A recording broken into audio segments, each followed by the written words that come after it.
Welcome to The Burning of the Midnight Lamp, where we are dissecting music history, album by album and track by track.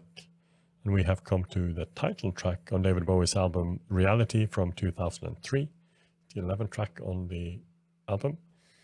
Written by David Bowie, fast and quick song, and let's have a go. Let's have a go.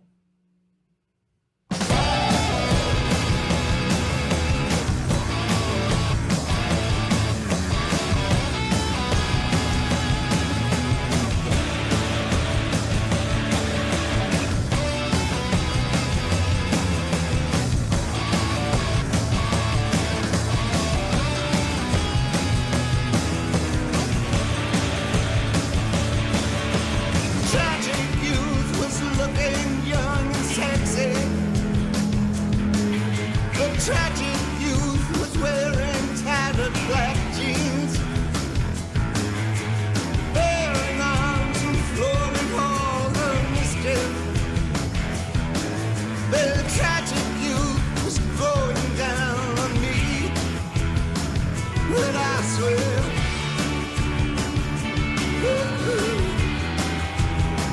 yes I swear.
Track number 10, the title track, starts with a bang.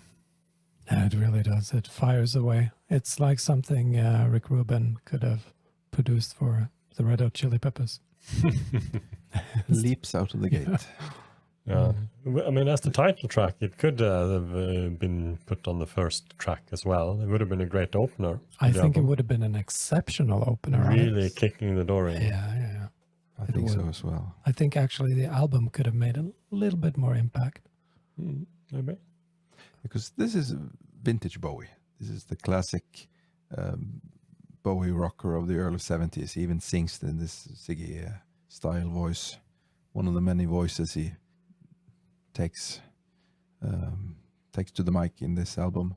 And it starts with this giant pulsating beat, reminiscent of Hello Space Boy or Iggy and the Stooges. Tin Machine. Tin Machine. You got that stomp. But then when the melody comes in, you have this sweet poppy early 70s Bowie song with a non-vocal chorus part and laughter and even the acoustic break. Space Oddity break. It or is the Space type Oddity of break, yes. break. Yeah. So lots of familiar elements in this stew. There's even someone has written, and there's even yet another reference in the lyrics. It's not as obvious, maybe. He sings, "Hey, now my sight is failing in this twilight. Now my death is more than just a sad song." Referencing the song "My Death" by Jacques Brel. That he did around the Ziggy area time. And another lyrical element here that is reminiscent of a previous Bowie track is the lines, "I've been right and I've been wrong. Now I'm back where I started from." A little bit in the same vein as "I never done bad things. I never done good things." Ashes to ashes. It's an all and out great track, this one, and would have been a great single. It never was a single? Nope. No. So, And tucked away at the end of the album. Yeah. But live it was a power horse. well, it is an air as well because you don't expect it after the song that came before. No, it's true. So maybe that was the game, placing it as number 10. Anything else to say about the lyrics? I mean, it does seem to have certain autobiographical elements, but Bowie has clarified that this was just another persona, underscoring his view that the album and the concept of reality itself was not to be taken at face value. It's interesting. I mean, nowadays, 20 years later already, even more than that. I mean, reality today, just imagine all the reality shows and everything is surrounding around reality these days, it seems, and has been for many years. But that was just in the very beginning, at least as a TV concept back in those days. Definitely. You probably just had Big Brother, almost.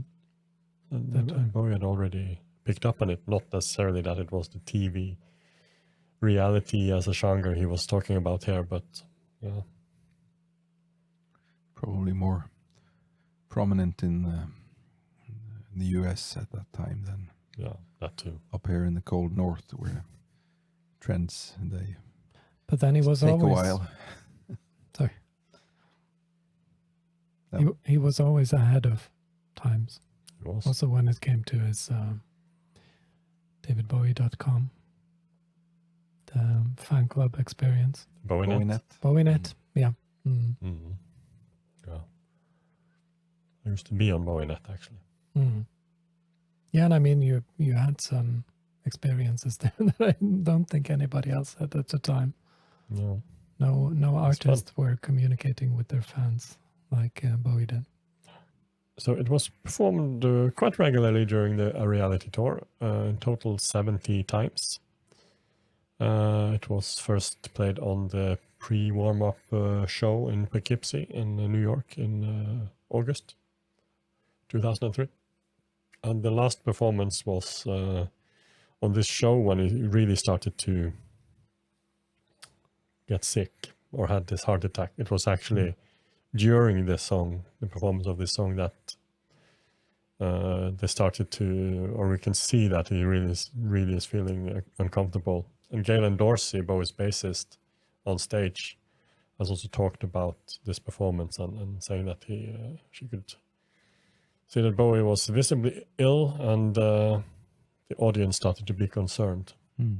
And after this, he was assisted off stage by his bodyguard during the performance of the song. He did come back, I think, for a few more tracks before he finally left. I think he was sitting down for the rest of the songs.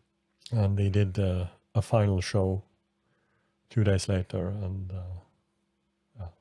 that really was his final long concert, at least. He did some few guest appearances and a few short songs here and there after that. The song has also been covered by Max Lorentz, Swedish musician, on an album called Shining Star in 2018. An album of only, maybe not the most obvious choices of Bowie songs. So it's a very fun and interesting album. It's recommended. But can you imagine Bowie if he had not dropped out of the limelight in 2004 and had continuing his the way his public persona was at that time, where he was very open and having an interview a day almost, doing talks or shows and chat rooms on BowieNet, and how he would have been if he were in that mode when really reality TV hit, and social media, and when we got access to celebrities in a wholly different way than before. But then he was going the opposite way, the isolation, and I can imagine him being active on Twitter or X. Yes, the BowieNet version of Bowie would have been churning out jokes on X. I doubt very much that he would have been in Big Brother or something like that. No, but could he have been a judge on American Idol? Maybe. Maybe. Maybe. And Angela Bowie, his ex-wife, was actually on Big Brother when he died. Oh. And there's this clip of it where she gets to learn that he died. I mean, you're not supposed to learn anything, I think, from the outside when you're in there, but she got to learn that he was dead. And then she told some of the other participants that David was dead. And there was a participant called David, and they thought it was this participant who died. And everyone was very, very shocked. It's actually a little bit funny to watch. That's quite bizarre experience. Well, he did also, I just saw him in the movie.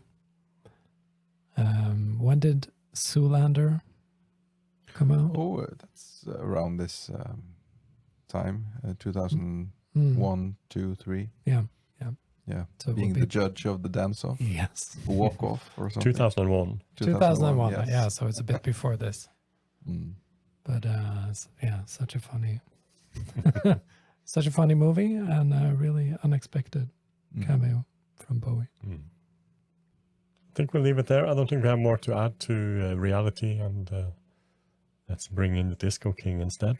Oh, yes. Which we will do in the next episode. Thank you to everyone who was watching us. Like and subscribe, and you will get reminded when we drop the next episode. We also have a Patreon where we can see the whole album from start to end and get early access on other things that we'll do in the future. And we also have a podcast where we are discussing everything around reality and also other albums by other artists. And then it's only to say goodbye. Goodbye. Go back to your reality.